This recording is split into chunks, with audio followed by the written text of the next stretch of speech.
ዘ ኢኮኖሚስት magazine የ2026 ትንበያዎችን ያወጣው የመጽሔት ሽፋን የኢትዮጵያ ታሪካዊ ዕድል ላይ ጣልቃ ሊገባ ይችላል። ዘ ኢኮኖሚስት በሽፋኑ ላይ የወደፊቱን ይነግረናል። ይህ የ2026 ተራ ሽፋን አይደለም፣ ከባድ ዓለም አቀፋዊ ለውጦችና ተግዳሮቶች የሚፈጠሩበት ዓመት ይሆናል ሲል ዘ ኢኮኖሚስት ባደረገው ትንታኔ ላይ በመጪዎቹ ወራት ዓለምን የሚቀርጹ 10 ቁልፍ አዝማሚያዎችን ወይም ትንበያዎችን ለይቶ አስቀምጧል። መጽሔቱ እንደ አውሮፓውያን አቆጣጠር በ2026 ዓለም በሕግ ሳይሆን በጥቅም የምትመራ እንደሆነ ተናግሯል።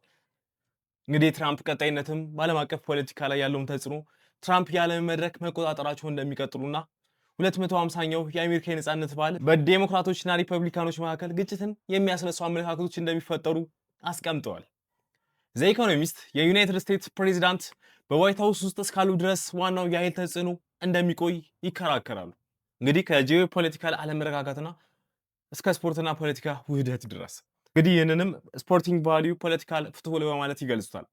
በ2026 ስፖርት በተለምዶ የፖለቲካ መሸሸጊያ ሆኖ ይታያል። እንግዲህ በዩኤስ በሜክሲኮ እና በካናዳ በጋራ የሚዘጋጀው የ2026 የፊፋ የዓለም ዋንጫ በፖለቲካ ውጥረት የተሞላ ይሆናል።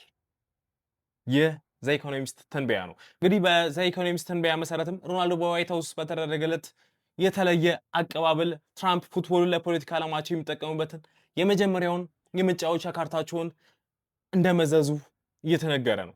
ምክንያቱም በዚህ ጊዜ መላው ዓለም በትራምፕ ዙሪያ ይሽከረከራል። ሁለተኛውና የበለጠ አወዛጋቢ የሚሆነው ደግሞ በላስ ቬጋስ ውስጥ ያሉ አትሌቶች ፍክክራቸውን እንዲያሻሽሉ ንጥረ ነገሮችን በህጋዊ መንገድ እንዲጠቀሙ በ2026 ይፈቀድላቸዋል። የዚህም የኢኮኖሚስት ትንበያ ጥያቄዎችን አስነስቷል። ይህ ማጭበርበር ነው ወይስ የተለየ የውድድር መንገድ? እንግዲህ አስቡት፣ በህጋዊ መንገድ ንጥረ ነገሮችን ለአትሌቶች እንዲጠቀሙ ማድረግ። ሌላውና አሳሳቢው ትንበያ ደግሞ የኤአይ ኃይልና ስጋት ነው። ኤአይ ሚሊዮኖችን ለኢንቨስትመንት ይስባል፣ ነገር ግን ትልቅ ስጋትና አደጋ አለው። ይህም በአሜሪካ ኢኮኖሚ ውስጥ ያሉ መዋቅራዊ ድክመቶችን እንደሚደብቅና በዋናነት ደግሞ በዩኒቨርሲቲ ምርቃት መካከል የስራ መፈናቀልን ሊያስከትል እንደሚችል በትንበያቸው ላይ አስቀምጠዋል። እንግዲህ ከ2026 በኋላ የሚመረቁ ተማሪዎች በአግባቡ ስራ ማግኘት ላይችሉ ይችላሉ። ምክንያቱም ስራዎቻቸው በኤአይ ወይም በአርቲፊሻል ኢንተለጀንስ ይተካሉ።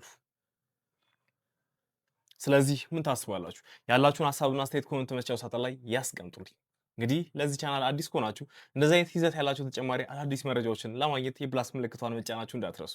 የሽማግሌ ጥቅሎች ከትኩስ ጉዳዮች እስከ ተደበቁ ታሪኮች ለእናንተ መረጃዎችን የምናካፍልበት የሶሻል ሚዲያ መድረክ ነው። ስላዳመጣችሁኝ አመሰግናለሁ።